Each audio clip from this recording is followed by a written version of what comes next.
बस खाली बैठे रहिएगा तो अच्छा लगेगा, जाइएगा नहीं खाली।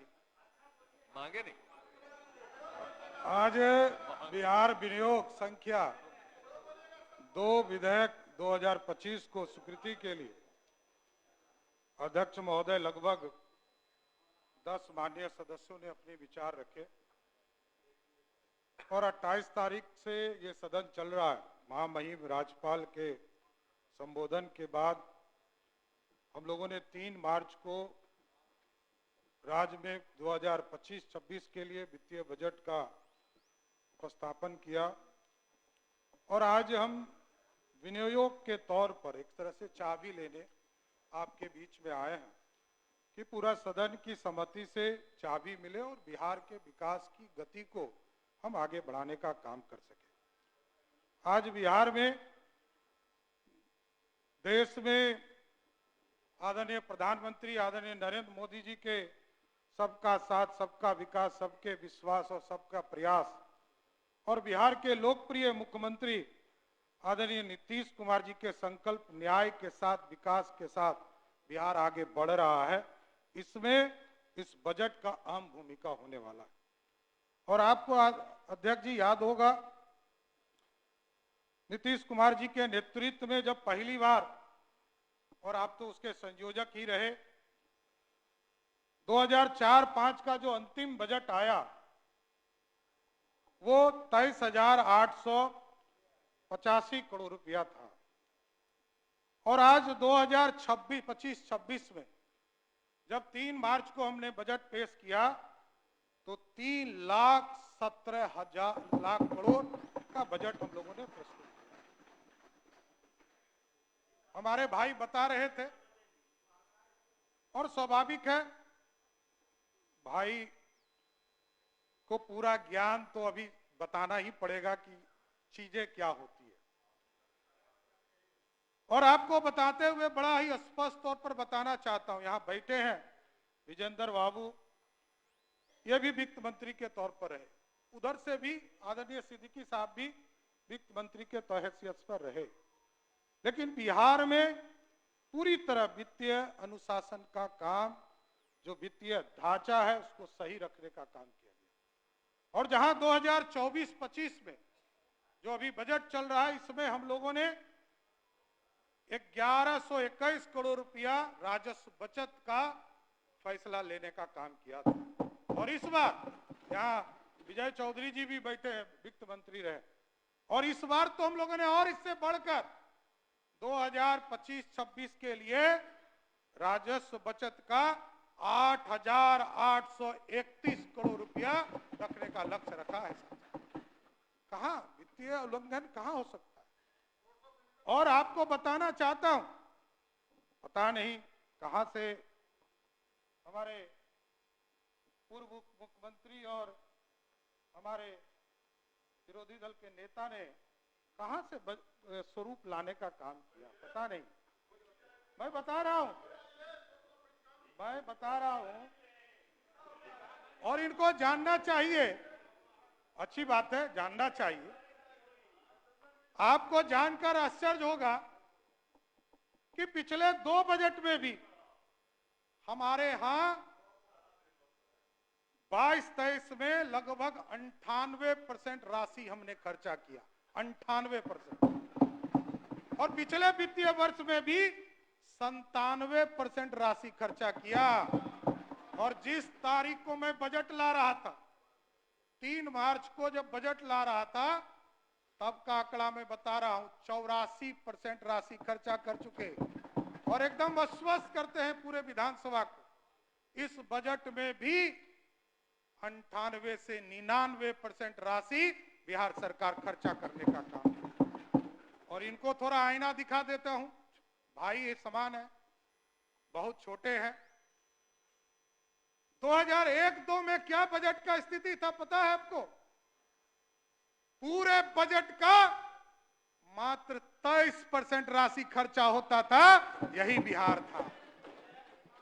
और यह जानना चाहता हूं, देखिए सिर्फ बोलने से नहीं चलेगा, आपको एक एक जानकारी देना पड़ेगा।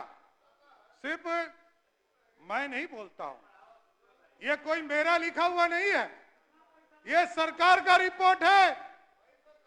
और स्वाभाविक है, जो लोग फर्जी होते हैं उनको फर्जी ही लगता है, अब उसमें हमको कुछ नहीं कहना। और यहां बड़ा स्पष्ट है, आज बिहार की चर्चा पूरे देश में होती है और लीडर ऑपोजिशन ने पिछले दिनों भी कहा कि 2005 के पहले पीएमसीएस था। ये तो पूरा देश जानता है कि पीएमसीएस था, कब बना था ये तो बताइए। पीएमसीएस मैंने बताया, मैं बता रहा हूं, एकदम बताऊंगा, सुन तो लीजिए। मैंने भी अस्थिर होकर आपकी बातों को सुना है। पीएमसीएच 1925 में बना, दरभंगा डीएमसीएच 1946 में बना और नालंदा मेडिकल कॉलेज 1970 में बना। जवाहरलाल नेहरू कॉलेज जो है एनएमसीएच वो 1970 में बना और एएनएमसीएच 1979 में बना और श्री कृष्ण मेडिकल कॉलेज मुजफ्फरपुर 1979 में बना। 1979 के बाद 2005 तक एक मेडिकल कॉलेज नहीं बना। यही तो कह रहा हूं, यही मैं कह रहा हूं कि 1990 से लेकर 2005 तक कुछ नहीं हुआ, यही मैं कह रहा हूं। ये स्पष्ट है। और 2005 के बाद आपको जानकर आश्चर्य होगा, बेतिया का मेडिकल कॉलेज 2008 में नीतीश कुमार की सरकार ने बनाया। पावापुरी की मेडिकल कॉलेज नीतीश कुमार की सरकार ने बनाया। पटना में आईजीएमएस को मेडिकल कॉलेज का दर्जा नीतीश कुमार की सरकार ने 2011 में दिया। 2019 में पूर्णिया में मेडिकल कॉलेज खोलने का काम किया गया। 2020 में मधेपुरा में मेडिकल कॉलेज खोलने का काम किया। और ये आरोप लगाते हैं, मैं जातियों पर राजनीति नहीं करता हूं, एकदम स्पष्ट रहिए। नेता विरोधी दल जी, मैं कोई जाति का विरोधी नहीं हूं, इस भारतीय जनता पार्टी का सदस्य हूं। और मैं समझ लीजिए, कल तक तो विचारधारा नहीं था, कल तक मैं लालू जी के साथ भी काम किया, लालू जी के साथ कोई विचारधारा नहीं था। और हमारे भाई ने पूछा कि कभी संघ कार्यालय गए हैं, नागपुर गए हैं। अरे हम तो ये पूछना चाहते हैं, आपके आदरणीय पिताजी जब मुख्यमंत्री बन रहे थे तो चिट्ठी लेने नागपुर गए थे? और जिस दिन, मैं आपको कहता हूं, जिस दिन आप आरएसएस के संघ नागपुर कार्यालय जाइएगा उसी दिन आपका किस्मत खुल जाएगा। और वहां जाइएगा, आपको दिखेगा, पहला दिखेगा, आपको पहला दिखेगा। वही मैं कह रहा हूं। इसलिए मैंने कहा कि जब आरएसएस के संघ कार्यालय जाइएगा तो आपका इसलिए किस्मत खुलेगा, तो घुटने के साथ आपको दिखेगा यादव निवास। आरएसएस कार्यालय में यादव निवास भी बना हुआ है। कोई दूसरा सभी वर्गों की चिंता करता है। और इसी भारतीय जनता पार्टी जनसंघ जब तक स्वरूप में था साथियों, इसी प्रदेश में पूरे आप ही के समाज के लोग इस पार्टी को खड़ा किए हुए। यहाँ बैठे हैं नंद किशोर जी, लगातार आगे खड़ा करने का काम किए। लेकिन साथियों, मैं जातिवादी नहीं हूं, लेकिन जो अपराधी है उसको किसी भी कीमत पर नहीं छोड़ूंगा, एकदम स्पष्ट रहिए। और आप देख रहे होंगे, कल तक तो उससे पूछा जाता था, इंक्वायरी किया जाता था, और अब स्पष्ट है, अपराधी को पुलिस ने साफ तौर पर कहा है, अपराधी यदि कट्टा दिखाएगा उसकी हत्या भी करने का काम पुलिस करेगी। अब कहां है पुलिस? साफ काम कर रही है। इसलिए साथियों, आज बजट के अवसर पर आप देख लीजिए, अब स्वाभाविक है, अरे भाई आप अपने नेता की बोली बोलिए ना, लालू जी कहते थे रानी के पेट से राजा पैदा नहीं होगा। यहां रानी भी आई, राजकुमार भी आए, राजकुमारी भी आई, कौन रोक पाया? यही है लालू जी जो बोलते हैं वो कभी नहीं करते हैं साथियों, यही मैं कह रहा हूं। और आप कहते हो ना चुनाव 2005 हराया, 2009 हराया, 2010 हराया, 2014 में कहे ना भी नेता विरोधी दल कह रहे थे अटल जी का सपना कैसे पूरा हो। अकेले लड़े थे ना, 4 आदमी पे टिक गए थे 2014 के चुनाव में, याद है ना। और आगे भी एकदम चैलेंज रही है, एकदम 2025 का चुनाव होगा। और आप 2000 और ये कहते हैं, बार बार हमारे छोटे भाई कहते हैं कि अरे आप चुनाव जीतकर कैसे आए। अरे ये तो जानिए 2010 का चुनाव हुआ, यहाँ बैठे हैं ललित जी, पूरा लालू जी का परिवार चुनाव हार गया और सम्राट चौधरी चुनाव जीत कर आया। यह गलतफहमी में कहा, आपके वोट के जलवा को मैं जानता हूं। 99 में लड़ा, कोई वोट आप नहीं दिला पाए। क्या है नेतागिरी? आप अपना वोट जब दिला ही नहीं सकते हैं तो आपका, अरे मैं जानता हूं, अरे स्वाभाविक है। मैंने कहा विचारधारा, ये पहली पार्टी भारतीय जनता पार्टी है जिसने विचारधारा दिया राष्ट्र को खड़ा करने के लिए। इसलिए साथियों मैं स्पष्ट तौर पर आपसे आग्रह करने आया कि आज सदन में जो चिंता आया है, और चिंता है कि हम लोगों को 2025 में कई चीजों का काम करना है अध्यक्ष महोदय। चाहे वो ये लोग बोलते थे हर दाल का खरीदारी नहीं होता है, एमएसपी के माध्यम से हमको मूंग दाल नहीं होता है, उड़द दाल का खरीदारी नहीं होता है, सब करने का काम हम लोगों ने निर्णय लिया है। इस साल से किसी कोऑपरेटिव डिपार्टमेंट के माध्यम से और कृषि विभाग के सहयोग से एनसीसीएफ और नेफेड के माध्यम से एमएसपी के आधार पर हम अरहर दाल, मूंग दाल और उड़द का भी दाल खरीदने का काम करेंगे। और अभी साथियों सब लोग चिंता कर रहे थे, कई साथियों को मैं देख रहा कह रहे थे कि हमारे यहाँ डिग्री कॉलेज नहीं। डिग्री कॉलेज भी आदरणीय मुख्यमंत्री जी ने 14 अभी स्वीकृत किया है और अभी निर्णय लिया गया कि सभी लोगों की चिंता थी कि डिग्री कॉलेज खुलना चाहिए।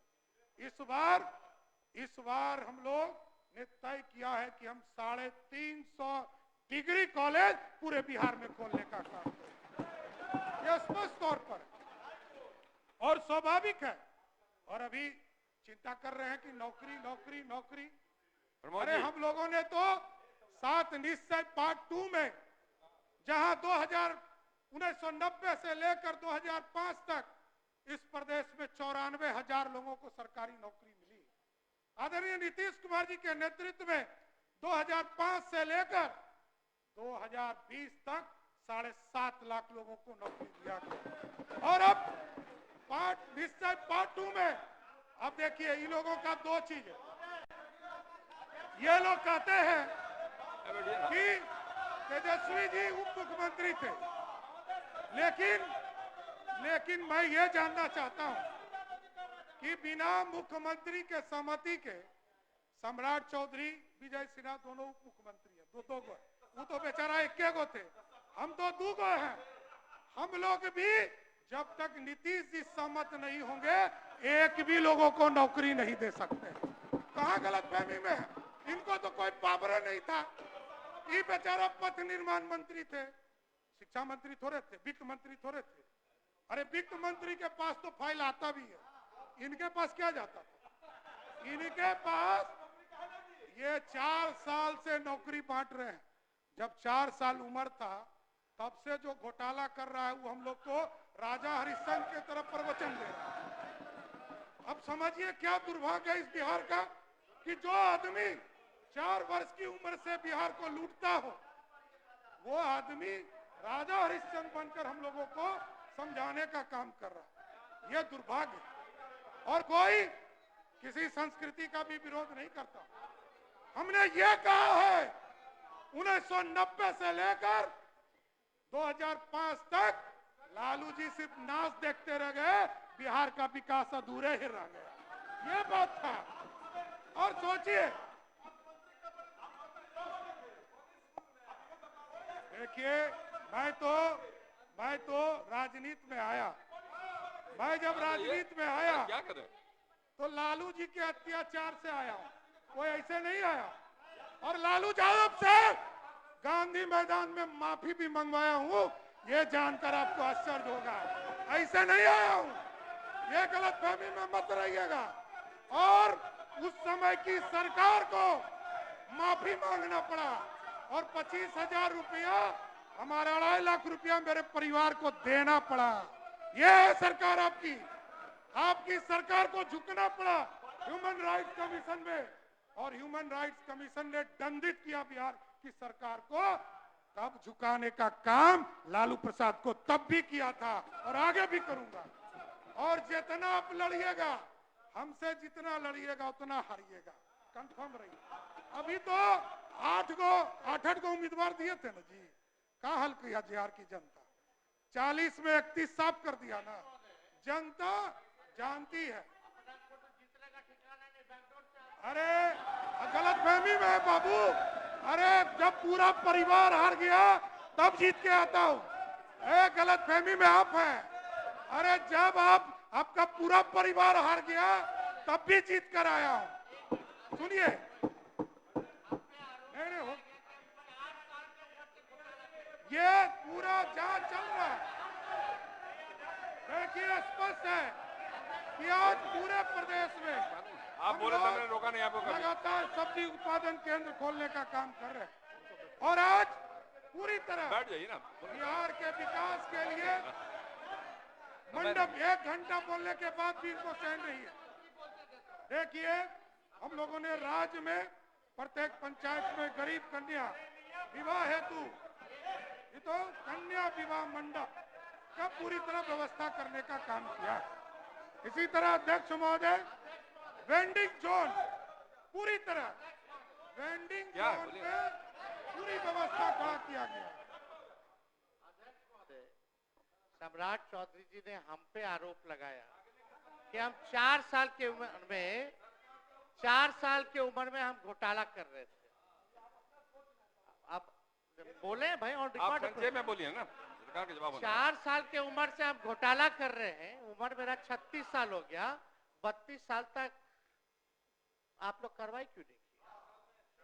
बैठिए, माननीय मंत्री, माननीय मित्र। और देखिए, ये लोग सिर्फ विक्टिम कार्ड खेलते हैं।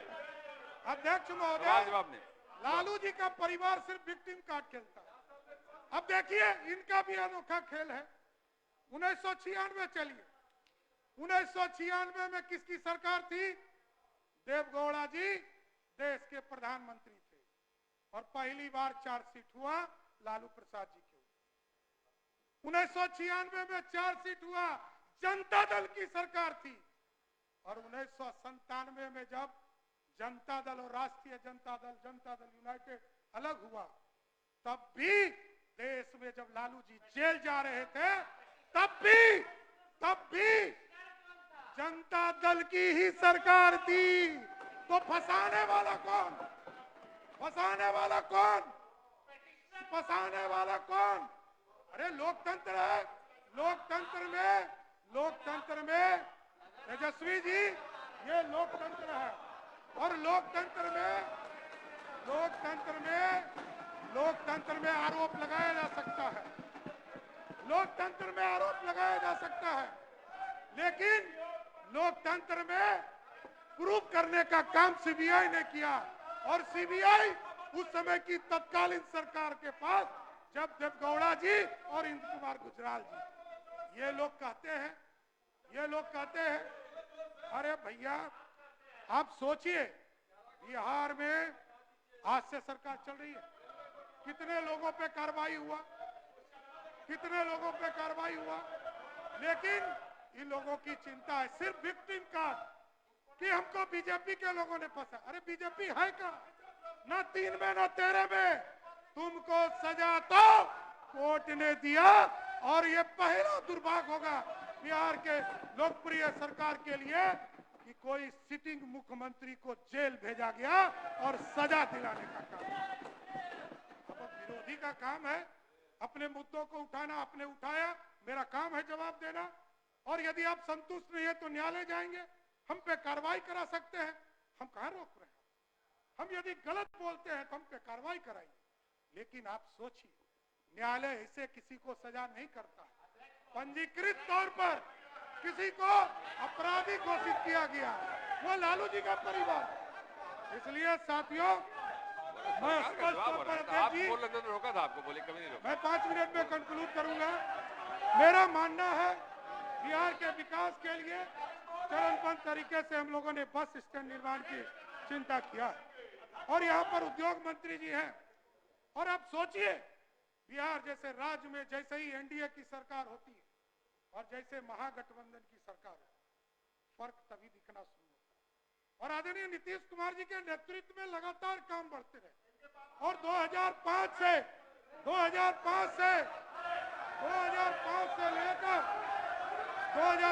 लेकर 2020 तक लगातार नीतीश कुमार के नेतृत्व में काम चल रहा। बैठिए, औद्योगिक विकास का काम बैठिए, आप लोग बैठिए, पूरी तरह अरे बैठो, ईंधन के ऊपर बढ़िया उपयोग के प्रोत्साहन करके किसानों की आय को रिकॉर्ड हो रहा है वृद्धि क्या? करने के लिए बैठिए, बोलने खाद्य दीजिए। प्रसंस्करण को आगे बढ़ाने का काम किया जा रहा है।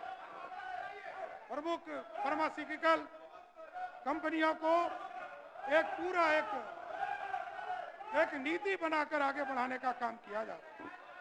उद्योग के क्षेत्र में अध्यक्ष जी लगातार सेंटर ऑफ एक्सीलेंस के रूप में एक पूरा जीर्णोद्धार का काम शुरू किया गया। गुड़ के लिए सेंटर ऑफ एक्सीलेंस पूसा में स्थापित करने का काम किया जा रहा है। उसी तरह हैदराबाद में, बेंगलोर में, मुंबई में, दिल्ली में, एनसीआर में, गुवाहाटी में, माइग्रेशन में, सूरत में, लुधियाना में, कोयम्बटूर और चेन्नई में migration council of registration centre खोलने का काम किया जा रहा है। और हम जानते हैं साथियों, अध्यक्ष महोदय, आप जानिए कि लगातार नीतीश कुमार जी के नेतृत्व में छात्रवृत्ति बढ़ाने का काम किया और जिस तरह पहले आप जानते हैं कि छात्रवृत्ति बहुत कम था, आज अल्पसंख्यक से सहित लेकर सभी, चाहे एससी वर्ग के हो, एसटी वर्ग के लोग हो, ओबीसी वर्ग के लोग हो, उसकी छात्रवृत्ति को बढ़ाने का काम किया जाए। मेडिकल कॉलेज के सेक्टर में आप जैसा कि जानते हैं मेडिकल कॉलेज का सेक्टर बढ़ाया गया। आगे भी इसको हम पीपीपी मोड पर और आगे के दिनों में मेडिकल कॉलेज अनुमंडल स्तर पर एक रेफरल अस्पताल निर्माण का किया जाएगा। और यदि बोल रहे हैं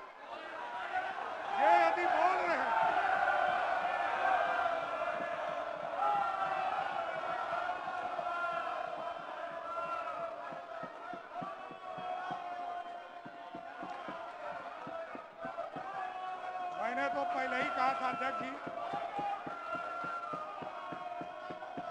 मैंने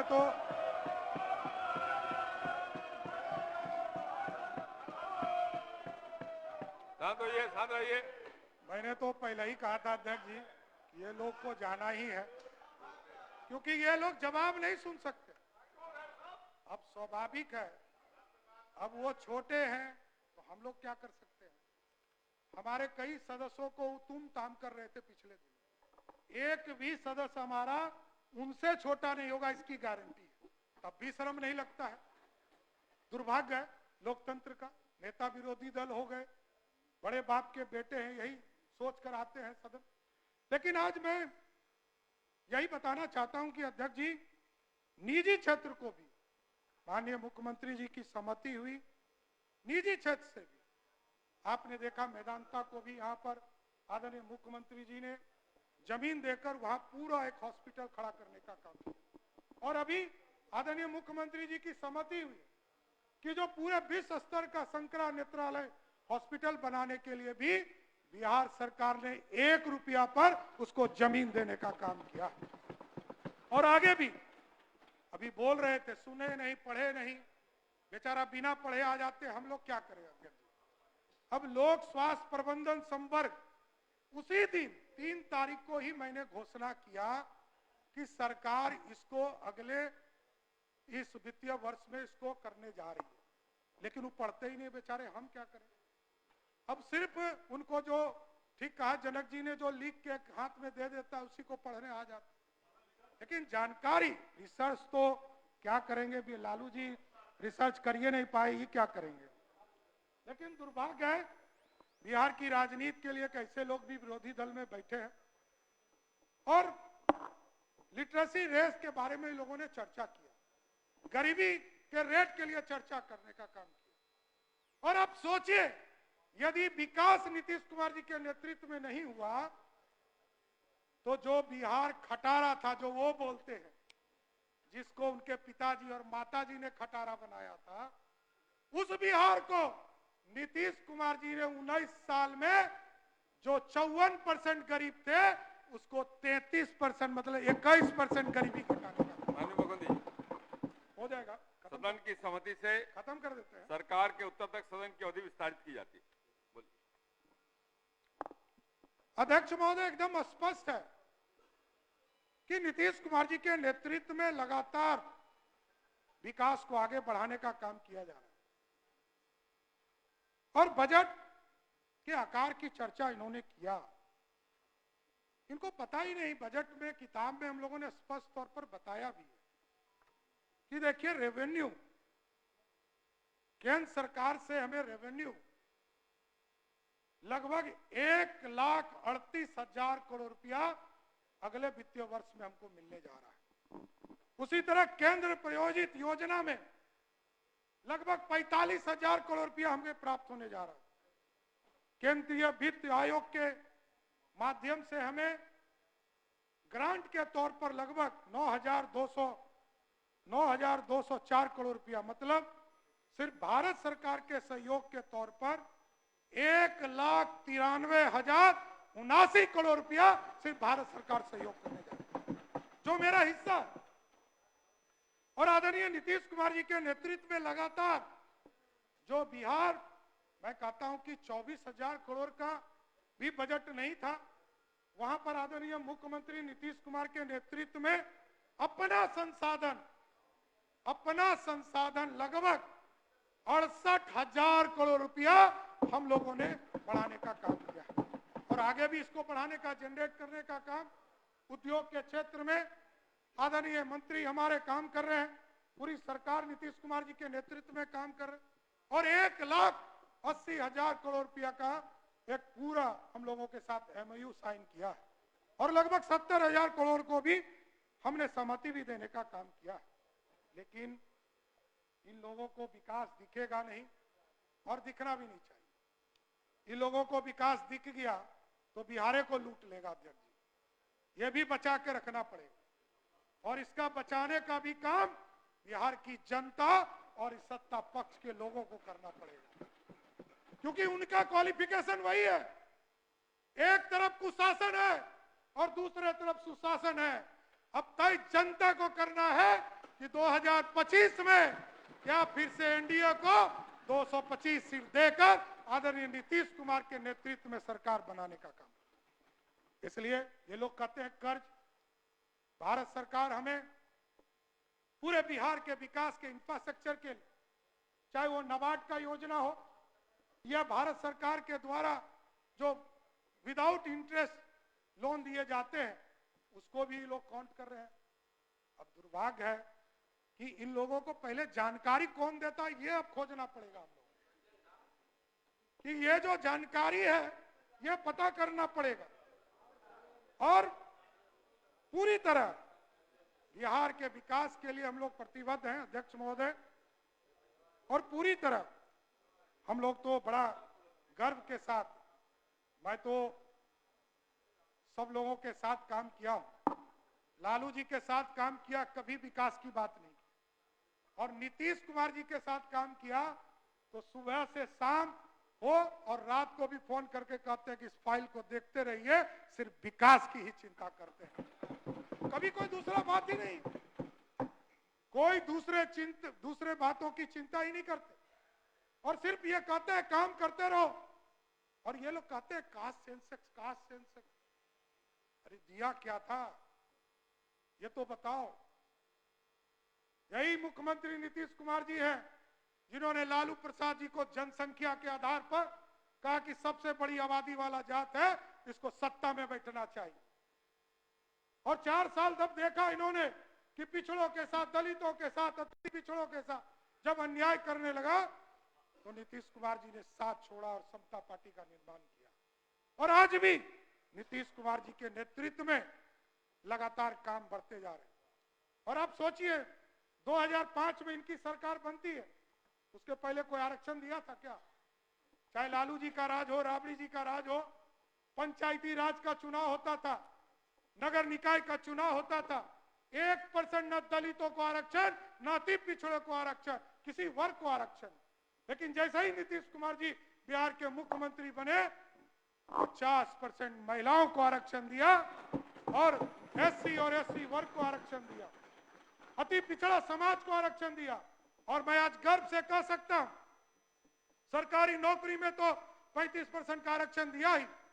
आज महिलाएं सिर्फ नेता के तौर पर जिला परिषद और नगर निकाय में, आपको जानकर आश्चर्य होगा अध्यक्ष जी, 50% जीत के नहीं आई है, ये 60% महिलाएं चुनाव जीत कर आने का काम करती। इसलिए ये लोग कहते हैं कि हमको भारत सरकार सहयोग नहीं करती। यहां बैठे हैं आदरणीय नीतीश कुमार जी, और जब एनडीए की सरकार बनी थी 1998 में, तब से लेकर 2004 तक ये माननीय मंत्री के तौर पर भारत सरकार में काम किया। और आप याद कीजिए अटल जी ने जब बंटवारा हुआ तो 4,000 करोड़ रुपया, 4,000 रुपया करोड़ करके 4 साल राशि देने का काम किया। लेकिन तब की तत्कालीन सरकार ने 1 रुपया खर्चा नहीं किया। जब नीतीश कुमार जी मुख्यमंत्री बनकर आए और आप पथ निर्माण मंत्री बन के आए तो रोड के सेक्टर में और बिजली के सेक्टर में आपने खर्चा करने का काम किया। भाई पैसा खर्चा कर नहीं सकते हो, कौन करेगा? मैकेनिज्म तुम्हारे पास, मुख्यमंत्री तुम, कौन करेगा? अपने माता का, पिता का पाप छुपा नहीं पाओगे, यह स्पष्ट बोलता हूं।